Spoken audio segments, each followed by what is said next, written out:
Buenas tardes, allá en Lima, Perú. Buenas noches, aquí en Madrid, España. Mi nombre es Caterina Vega. Nuevamente estamos con una miscelánea más del programa educativo Educatienti, aquí a través de las redes sociales, tanto en Facebook como en Instagram. Hoy tenemos un tema muy importante después de tiempo para seguir tratando como tantos temas interesantes que difundimos aquí. Ahora vamos a hablar un poco más sobre cine. ¿Qué nos enseña el cine específicamente a los jóvenes y niños en edad escolar? Y para conversar al respecto tenemos al cineasta, crítico de cine, gestor cultural, eh, ha sido organizador de diferentes centros culturales, en cineclubs, ¿verdad? Mario Castro, que está siempre presente en Educa, aportando sus conocimientos y sobre todo su experiencia en el mundo cinéfilo, cinematográfico. Adelante, Mario. Hola, ¿qué tal? ¿Cómo estás? Bueno, sobre tu pregunta o sobre la pregunta que se plantea aquí, ¿no? ¿Qué nos enseña el cine? Creo que el cine sobre todo nos enseña nuevas posibilidades, ¿no? Nuevas maneras de vivir. Uno de los problemas de nuestras sociedades es que, aunque parezcan abiertas, son más bien cerradas, ¿no? Y las cosas tienden a homogenizarse y también la gente, los gustos, la manera de sentir, ¿no? Entonces, creo que con un cierto tipo de cine, sobre todo, nos abrimos a posibilidades inesperadas, desconocidas, ¿no?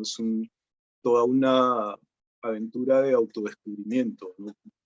O sea, de ir más allá de tu burbuja, del pequeño lugar donde por alguna razón naciste y te criaste, ¿no? Y te desarrollaste, ¿no? O te impidieron desarrollarte fuera. Vale. Y esto de que el cine nos pueda proyectar también expectativas con respecto a la vida cotidiana y a cuestionar lo que sucede en torno a ella, ¿no? Porque es importante, digamos, el cine como una arma para desarrollar el pensamiento crítico y reflexivo.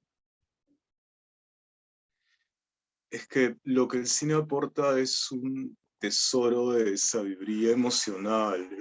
El cine lo que puede hacer es despertar tus sentidos. Puede contradictoriamente encerrarte a ver una película, bueno, aunque ahora ya no es tanto como antes, puede abrirte a la vida, no sé, a mirar las cosas de otro modo, a ver a la gente de otro modo, a entender a la gente de otro modo. También es toda una fábrica de generar empatía, ¿no? Y en sociedades rotas como las nuestras, ¿no? Donde la solidaridad tiende a volverse un valor escaso, tratar de imaginar, de alucinar al otro, o de uno mismo convertirse en otro por un momento, por varios momentos, ¿no? Al experimentar al experimentar una película, realmente puede puede cambiar, aunque suene extraño, puede cambiar un poco tu vida, ¿no? Y bueno, varios de los que nos dedicamos a esto podemos dar testimonio de eso, ¿no? De que quién sabe hemos mejorado siquiera un poco como personas al estar en contacto con estos mundos tan diversos. Claro, dime, y más allá de los géneros de cine que conocemos, es saber qué tipos de cine puede, digamos, encaminarnos a desarrollar ese pensamiento crítico y reflexivo, ¿no? Sabemos que hay un cine de culto que generalmente pues despierta otras emociones, hace un poco replantearse la realidad a los espectadores, como también hay un cine comercial, ¿verdad?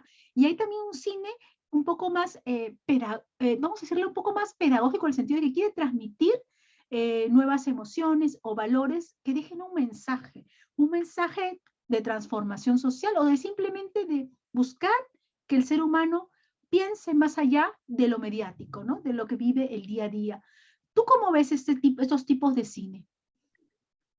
Ya mira, es lo mismo que ocurre o sea, si se enfoca desde un punto de vista comercial, es lo mismo que ocurre, por desgracia, con los productos comerciales en general, ¿no? Que se buscan los insumos más baratos, incluso dañinos, pero pensando en llegar a la mayor cantidad de públicos y de envolver el paquete de una forma bonita, atractiva, para que la gente lo compre, pero pero el paquete al final es un engaño y lo que consumes o aquello que te alimentas no necesariamente te hace bien. No quiero decir que las cosas sean blanco y negro, porque no lo son, ¿no? Hay películas comerciales incluso que pueden tener grandes valores, ¿no? Hay gente que no sé, por ejemplo el norteamericano Paul Thomas Anderson, ¿no? Que hace un cine que es bastante comercial en cierto modo, pero es absolutamente personal lo que hace. Él ha logrado ser como un contrabandista. De la misma forma, también del otro lado, en el otro extremo, hay cine que se pinta de muy independiente y no lo es. En realidad ya lo independiente se convirtió en una marca y en una forma. O sea que es un terreno medio resbaladizo, medio peligroso, ¿no? Pero tal vez una manera de discernir esto sea alguna sensación de extrañeza, ¿no? O alguna sensación de que te estás chocando con algo impensado, ¿no? Que incluso la dificultad que te puede generar, no necesariamente tampoco, ¿eh? Pero la dificultad que te podría generar en numerosos casos, una película podría ser un indicador, ¿no? O una extrañeza podría ser un indicador de que es alguien que te está tratando de decir otra cosa, ¿no? Entre un montón de voces que te dicen más o menos lo mismo, que te quieren vender algo, ¿no? Una manera de vivir, de sentir, de pensar, ¿no? De ver el mundo. Puedes ver que hay otra cosa que se cuela, que te está diciendo algo distinto, como otra voz, ¿no? Hasta lo podría asimilar al fenómeno de la voz de la conciencia, ¿no? Que a veces uno está como idiotizado o reprimido, bloqueado y algo pasa en tu vida. Me gusta mucho este término de un cine más cerca de la vida, ¿no? Algo puede cambiar tu vida, ¿no? Es algo que se mete por una rendija y te abres a otras posibilidades, hasta otro mundo, ¿no? Entonces creo que lo mismo que pasa en el cine están enlazados íntimamente, ¿no? Que puede de algún modo cambiar tu vida, ¿no? Puede de algún modo enseñarte algo que o no habías pensado nunca o estaba dentro de ti como olvidado, ¿no? Olvidado y negado incluso, ¿no? Claro, claro, sabemos que también el cine en realidad pues es un ocio de disfrute, por decirlo así, ¿no? Y hay películas comerciales que dan mucha atención y también que son necesarias para los momentos de disfrute, ¿no? Del ser humano. Pero también sería pues tener iniciativa por gustarte también otro tipo de cine, ¿no? Y en todo caso, dirigirnos exactamente al sector de los colegios, ¿no? ¿Qué películas tú recomendarías para que los maestros, cine de culto, cine independiente, tú que eres un gran conocedor de todo este tema? Bueno, cabe recalcar que Marito ha escrito durante años, ha sido redactor de la revista Godard, ¿verdad? Godard, perdón, y aparte, bueno, y ha hecho varios eventos de cine independiente. Bueno, ¿qué películas tú considerarías que deberían difundirse en las escuelas para, como tú dices, que las personas un poco más piensen, los jóvenes, en este caso y niños, piensen sobre la vida? Claro, sí, ahí, bueno, me pones en problemas, ¿no? Porque yo creo, a mí, por ejemplo, en mi experiencia personal, lo que me ha ocurrido es que los libros que más han significado algo para mí son los libros que primero me encontré por casualidad, o libros que se supone incluso que no debí leer a la edad que los leí, o películas que no debí ver a la, a la edad que las vi, ¿no? Pero sí puedo atreverme sin producir una hecatombe, ¿no? A recomendar algunas películas, ¿no? Hay una que sería bueno para estos tiempos donde hay tantas polarizaciones y la Y de la gente mano se del quiere docente, pelear entre ¿verdad? La sí, ¿no? difusión, que el docente previamente vea la película y que haga una valoración de la misma, ¿no? Para que el alumno Claro, pueda entender de qué forma se está dirigiendo, ¿no? claro, por ejemplo, hay una película de Akira Kurosawa de 1950 que se llama Rashomon. Es una película absolutamente conocida, ¿no? Por, digamos, cualquier cinéfilo, ¿no? De lo que trata es de que se produce un crimen y que tú ves las versiones desde 4 puntos de vista distintos, incluyendo el de la persona que murió, ¿no? Que fue asesinada. Entonces, esa, eso es algo muy saludable, porque es la relatividad de las cosas, la relatividad que no podemos llegar a esa supuesta verdad absoluta o esa supuesta objetividad, ¿no? Y que tenemos que estar muy atentos a las versiones, tenemos que escuchar más, tenemos que abrirnos más, tenemos que tratar de entender lo que nos están diciendo los otros, ¿no? Y no encerrarnos maniáticamente, ¿no? En nuestro punto de vista, ¿no? Ya bueno, no sé, qué sé yo, con el tema antivacunas podría ser o Claro, con los fujimoristas, ¿no? y, Podrían ser dos ejemplos muy, claro, eso muy ayuda populares para bastante, nosotros. si bien a entender el pluralismo en la práctica educativa de diferentes ideas que pueden tener las personas y tratar de vivir en convivencia respetando la opinión de otras, pero también cuestionando un poco, ¿verdad? Si hay algunos sesgos en esos discursos, ¿no? Y creo que es fundamental que en el sistema educativo también se brinden herramientas, ¿no? Digamos, a través del uso del séptimo arte, que puedan servir, ¿no? Al alumno a poder cuestionar, ¿no? Saber convivir, pero también cuestionar todo lo que puede observar a su alrededor. Entonces, me parece muy interesante lo que tú hablas, ¿no? De también las teorías que los chicos puedan, perdón, frenar un poco esas teorías conspiratorias, ¿no? Esos sesgos cognitivos que pueden existir, ¿verdad? Sobre diferentes aspectos de la realidad, vamos a hablar de manera general, ¿no? Entonces, es importante, ¿no? Eh, ver ese tipo de películas para que puedan despertarle un poco el foquito de estar siempre dándole vueltas al asunto, cuestionando, informándose, investigando, ¿vale? Aspecto que es muy importante también la investigación para desarrollar un criterio, ¿no? Esa película estaría dirigida para adolescentes en todo caso, ¿verdad? Sí, yo creo que sí. Que, otra película que también se me ocurre es una que yo vi cuando tenía 9 o 10 años, eh, que se llama, bueno, eso es algo atípico, ¿no? 2001, Odisea en el espacio de Stanley Kubrick, ¿no?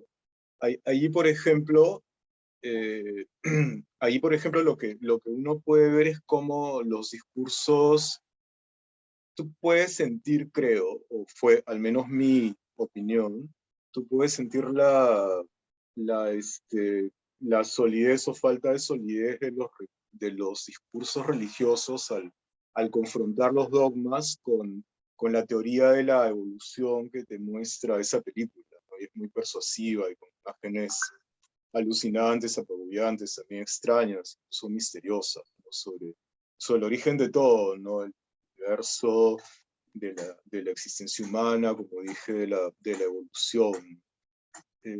Entonces, allí, por ejemplo, no sé, imagino que se podrían despertar o fortalecer vocaciones científicas, ¿no? Como tú dices, vocaciones de gente más inquisitiva, ¿no? En el campo, en el que estén.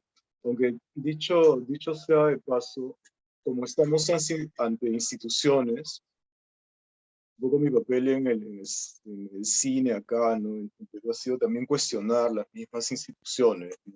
Creo que eso es parte del asunto, ¿no? Si simplemente formas parte de la institución, no, pues no estás pensando, simplemente estás reproduciendo el discurso, ¿no? Entonces ese cuestionamiento es profundo, ¿no? O sea, y ese es un poco el truco, ¿no? Que una vez que el cuestionamiento realmente se produce, no hay nada que no deba ser cuestionado. Eso es sumamente interesante, pero tal vez la mayoría de gente no está acostumbrada a esa capacidad radical inherente al pensamiento libre, al pensamiento crítico, de cuestionar absolutamente todo lo que se mueve, ¿no? Incluso lo que te dicen es que aquello de lo que estás más seguro, de repente ahí te estás equivocando, ¿no? O sea que también habría que ver eso, ¿no? Por eso hablo del cuestionamiento, que es lo más fuerte, ¿no? O sea, lo mejor que podemos hacer los seres humanos.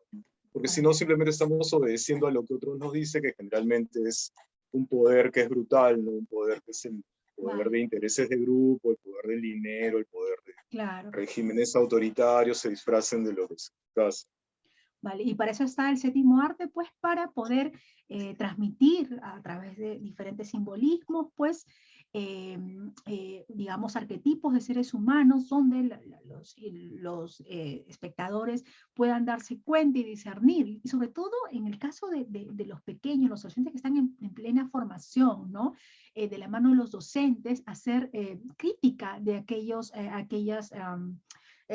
actitudes de los personajes, de los escenarios, de los contextos, ¿verdad? Es así como los libros de, bueno, de repente no tanto los libros de historia porque hay más lectura, ¿no? Pero me refiero tanto a lo plano de que te lleva a pensar, ¿no? Más allá, ¿no? Claro, Y para ello es importante que los maestros también sean vehículo, digamos, de conocimientos, de qué tipo de películas también es puedan que ayudar. sucede, claro, es que sucede hasta algo más complejo e incluso peligroso, pero igual hay que hacerlo. Y eso viene de los griegos, no estamos hablando del fenómeno de la catarsis, ¿no? Por ejemplo, las obras, los grandes dramaturgos griegos, ¿no? Lo que se esperaban es que de algún modo educaran al pueblo, ¿no? Al mostrarle estos dramas tremendos, ¿no? Incluso tragedias, ¿no? Pero hay un fenómeno más complejo, ¿no? Cuando tú, por ejemplo, te, te metes, ¿no? En este caso, en una película, puedes convertirte en todos los personajes, ¿no? Desde el personaje más angelical hasta el más diabólico, porque todos tenemos todo dentro, ¿no? Y esa es también una verdad que tenemos potencial no solamente para las cosas buenas, sino para las malas, ¿no? Entonces, hay que aceptar esa verdad, ¿no? Por eso hay un estado, una dimensión bastante más compleja y a veces se descuidan los que hablan de esto, ¿no? Entonces como que te estás metamorfoseando, convirtiendo en todos estos personajes, como te digo, ¿no? Entonces eso te da una manera, una experiencia antes que un juicio, porque a veces el juicio, o sea, un juicio cerrado, un juicio muy moral o muy moralista, muy dogmático, muy yo ya sé qué es lo bueno y lo malo de antemano, ¿no? Te limita, ¿no? Te puede llevar incluso, bueno, y en la historia se han dado los casos, ¿no? De gente que en nombre de lo mejor ha hecho lo peor. Entonces siempre la inteligencia tiene que ver con la duda. Entonces no hay que perder eso de vista, ¿no? Me parece. Pero mira qué interesante cómo en el cine se trasladan, pues, todos esos también procesos cognitivos, pues, de la inteligencia, el razonamiento, de la emoción, también al momento de ver esos modelos de seres humanos en esos contextos, ¿no? Tanto con defectos como con virtudes, ¿no? Y obviamente, pues, dependiendo la forma como se realiza esa película en el sentido más, digamos, del estilo propio cinematográfico, pues puede impactar mucho, ¿no? En este caso, en los jóvenes o en adolescentes o niños que están en formación, ¿no? Entonces, estos tipos de temas, pues, también son importantes, como tú señalas. Y dime, en el Perú, ¿qué tipo, vamos a decir, qué tipo de cine se realiza y qué enseñanza dan estos, ¿no? Estas películas? Sí, bueno, en cierto modo, O mensaje, perdón. yo ¿O qué mensaje dan, no? O porque, películas, ¿qué entonces, mensaje dan o cómo lo ves claro, tú? es mucho más difícil, claro. Claro, es que los términos es bastante peligroso, porque entonces podrías reducir la obra al mensaje, entonces podrías incluso ya dar solo el mensaje prescindiendo de la obra, entonces la obra sería innecesaria, ¿no? Bastaría con el mensaje, ¿no? Vale. Entonces se partiría de que ya se ha descubierto algo muy válido. Todos caemos en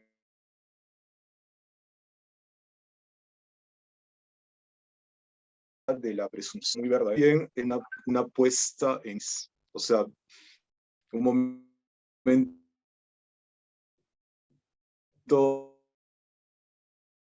o que ya no sabes qué es real o lo ficticio y no ficticio, ¿no?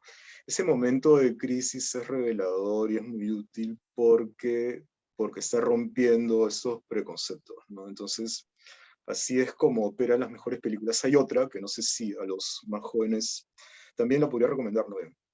Jean Renoir, se llama La regla del juego. Es un personaje que, digamos, una mujer, ¿no? Que siente atracción por distintos hombres a lo largo de la película, pero eso es tratado con una sutileza, con una exquisitez, con una naturalidad, y que además se expande a todos los ámbitos de la experiencia humana, no como nosotros, por ejemplo, cuando uno tiene que tomar una decisión importante, o tienes que hacer algo y no sabes si hacerlo o no, o qué hacer, o qué va a salir, o lo que sea, eh, pasas por, pasas por el cielo y el infierno, no pasas por, piensas una cosa, piensas lo contrario, te imaginas escenarios adorables, grotescos, terroríficos, lo que fuere, ¿no? Entonces, digamos que La regla del juego es una película que un poco trata de eso, ¿no? De todo lo que hay dentro, esa riqueza dentro del ser humano que lo lleva a ser, digamos, indeciso, que lo lleva a ir probando qué es lo que realmente quiere, ¿no? Que no es como esos personajes ridículos, ¿no? No sé, de las telenovelas, ¿no? Que son de una pieza, ¿no? Sino es un personaje tan rico, ¿no? Tan verdadero, incluso más verdadero que las personas con las Tan que, humano, ¿no? Mostrando... claro, lo ves más verdadero que las personas con las que con las que tienes un trato en el mundo real, entre comillas, porque todos están aguantando, digamos, su locura o su verdadero deseo, ¿no? O su potencia de actuar y de ser otros y de convertirse en otros y de no hundirse en la estupidez, en la rutina, en el conformismo, en lo que fuere, ¿no? En la adaptación al sistema. Entonces, una película con el reloj es tan interesante. Además, esa película casi la queman en una de las proyecciones, una película que anuncia también el fin de una época, ¿no? Y ya la Segunda Guerra Mundial, una de las más importantes de la historia del cine, ¿no? Entonces también una Interesante, película que a mí interesante. me marcó, ¿no? Luego, un último apunte sobre la relatividad también que se da en la imagen misma, ¿no? Por ejemplo, entra un personaje, o sea, hay un personaje que está al borde de la pantalla más grande, otro que está a la mitad y otro que está más lejos, ¿no? O entra un personaje al cuadro y la cámara acompaña al personaje, no lo sigue, pero luego el personaje se va y se pierde, ¿no? Y la cámara empieza a enfocar otros personajes y como es un grupo, luego otra vez ese personaje reaparece, es una cámara devoradora, pero que no se centra en un solo componente, sino que abarca el grupo, las interrelaciones. Es una película que siempre recomiendo porque es muy, Bastante muy completa. sorprendente. Perfecto. Mario, y bueno, es interesante porque también en la realidad de Perú, en el cine de Perú, pues saca se trata, hay intentos de poder hacer un cine con mensajes, ¿no? Que tiene que ver con desarrollar mucho la inquietud del criterio ciudadano, la información, de respetar al otro, la identidad cultural, ¿verdad? Respetar la interculturalidad, para ser más precisa, eh, vivir en paz, con la buena convivencia, ¿no? Hay valores que se están rescatando y se están difundiendo en algunas películas peruanas que se han ido realizando, ¿no? Quizás tú me das modelos más extranjeros, ¿no? Que tal vez el panorama sea un poco más completo, ¿no? Precisamente lo que estamos hablando de arquetipos humanos que se muestran tal como son, pero que hacen pensar mucho, ¿no? Pero también pues hay que rescatar que en Perú se trata tratando de hacer también un buen cine. Claro, no es una mayoría, pero al menos hay algunos pocos, pero lo están intentando. Mario, coméntame, pasando ya al segundo bloque, ya para finalizar, sabemos que tú ya prácticamente en estos 4 o 5 últimos años has producido cerca de 10 películas, largometrajes.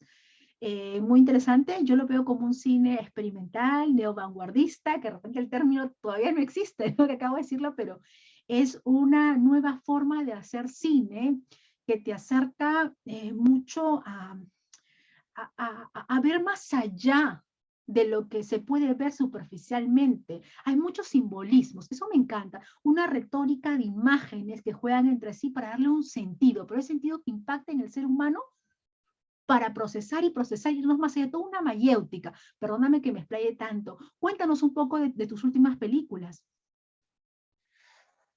Sí, bueno, he podido hacer 14 largos en 2 años, en 2 años y medio.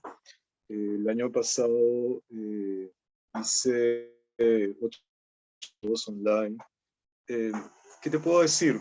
Simplemente que se trata de un cine más cercano a la vida, más cercano a lo cotidiano, donde puedes observar las cosas aparentemente más simples. Es un cine también hecho vagando, sobre todo por la ciudad de Lima, ¿no? Tomando un poco apuntes. O sea, digamos, el estudio o el campo donde yo podía operar era la ciudad libre, ¿no? He sido un poco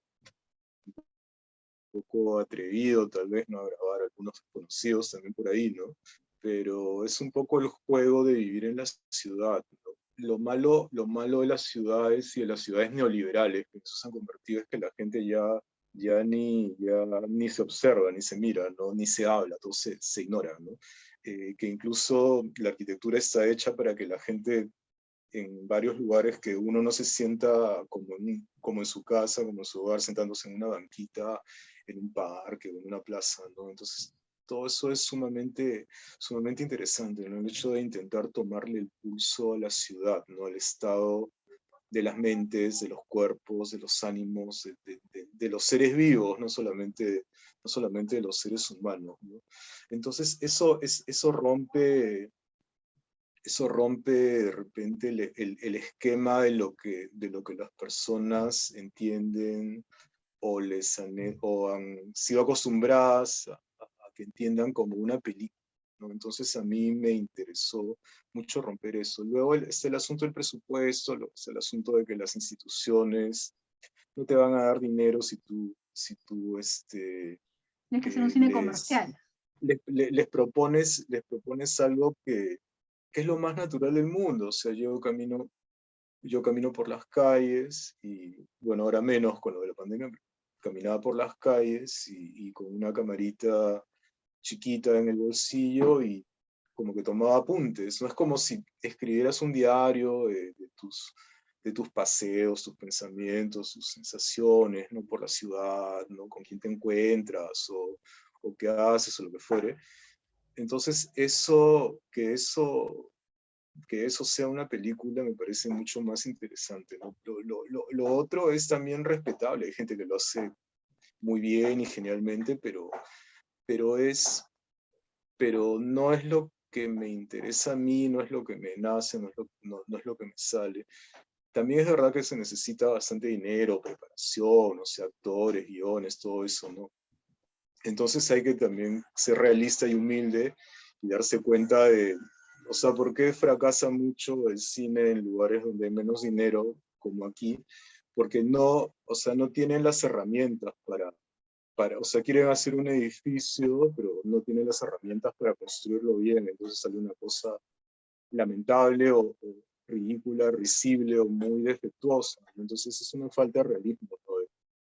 Es mi crítica, ¿no? Mi crítica directa del cine del Perú. No tienen realismo, es muy tonto por copiar modelos, ¿no? Un buen ejemplo es la literatura, ¿no?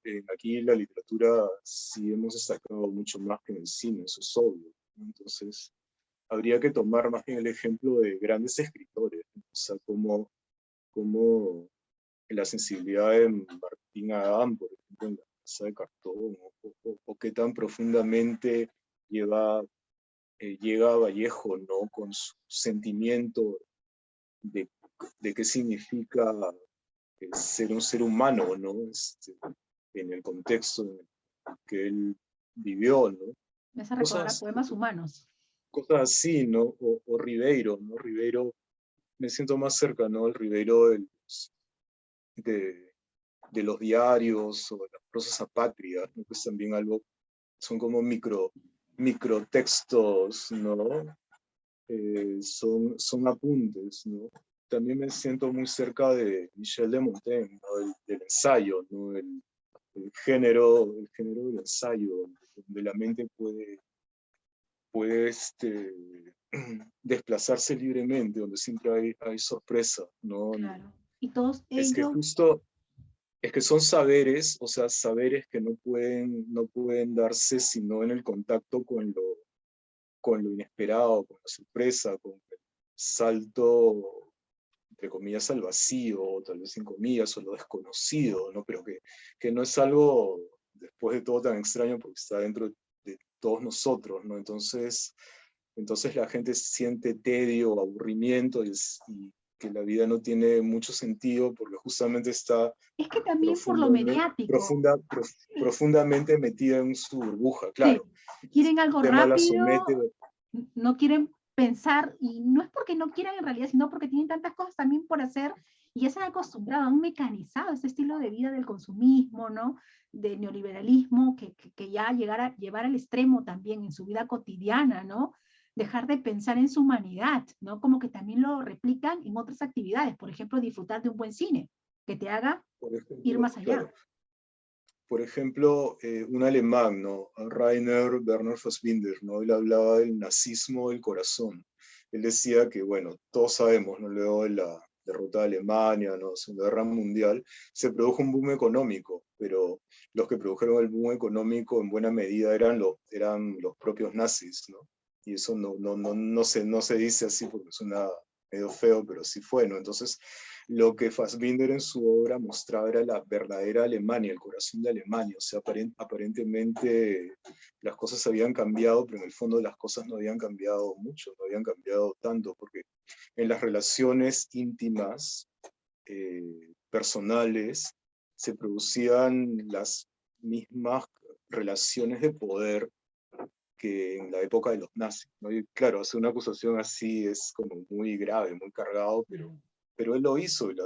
Y si uno no se ha vuelto tan tonto como para no verlo, uno empieza a revisar las películas de Fassbinder, ¿no? Ahí yo te podría decir que, por usar estos términos un poco groseros, ¿no? Pero pertenezco a la clase media, pero a mí lo interesante, si existe eso, ¿no? Pero lo interesante es, desde la clase media, hacer películas contra la clase media. Eso es interesante, ¿no? O abrirse a lo que no es tu propio ámbito, ¿no? Que también estás fregado y bueno, y cómo dejas de ser quien eres o lo que sea, pero, pero esa capacidad para romper los propios parámetros, ¿no? Para, Sí, y para los ir más paradigmas allá. que están establecidos de hace años, cientos de años, ¿no? Y que obviamente pueden desencadenar prejuicios, estereotipos también, ¿no? Y el cine, sobre todo, reproduce esos discursos, ¿no? Entonces, es necesario, pues, como tú dices, aprender a conocer otro tipo de cine, sobre todo el tuyo también, que es un cine peruano, hecho en Perú, por un cineasta peruano que tiene muchos años siendo crítico de cine, especialista pues en este arte. A la brevedad, sí, ya bueno, estamos a punto de culminar. Muchas gracias, Mario Castro. Pero antes de ello, por favor, quiero que nos digas de manera breve por qué ver tus películas y que los invites donde el público puede apreciarlas. Sé que tienes un canal en YouTube. Sí, yo creo que, bueno, te facilitaré el enlace, ¿no? Para que a través tuyo puedan enterarse, ¿no? Eh, la idea es la siguiente. Tal vez alguno de ustedes alguna vez en su vida ha sentido la necesidad de escribir algo personal, ¿no? Por ejemplo, una carta a alguien, o han recibido una carta, o han escrito un diario, algo muy personal, muy suyo.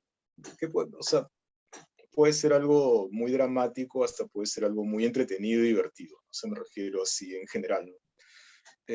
Entonces, eh, con el cine sucede eso, ¿no? Imaginen un cine que pueda ser así también, ¿no? O sea, es como si nos hubieran quitado la posibilidad de agarrar las pequeñas cámaras de las que disponemos y también hacer algo para nosotros, grabando lo que nos guste, lo que nos intrigue, y luego armándolo como si armaras un sueño, como si jugaras a armar un rompecabezas que tú no sabes cuál es la imagen final que va a salir, ¿no? Pero armas una especie de rompecabezas mágico con estos pequeños instantes de la vida cotidiana, observaciones, ¿no? Como notas visuales, ¿no? Que hagas por una cámara, ¿no? Esa es un poco la idea.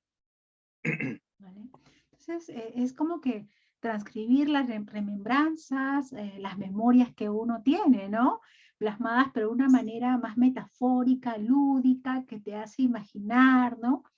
Como decía, repensar un poco sobre la propia vivencia, ¿no? Y creo que muchas personas se van a proyectar, se van a identificar contigo a través de tus películas o con los personajes que muestras, ¿no? Entonces es interesante y sobre todo les recomiendo, estimados seguidores, que puedan ver las películas de Mario Castro Cobos. Muchísimas gracias, Mario, por estar con nosotros. Él es parte también del equipo de Educate INTE. Muchas gracias a todos por vernos. Mi nombre es Caterine Vega. Hasta otra oportunidad conmigo y con más misceláneas sobre temas de interés educativo, social, académico, político en general y también problemáticas sociales, claro está. Muchísimas gracias, Mario. Gracias.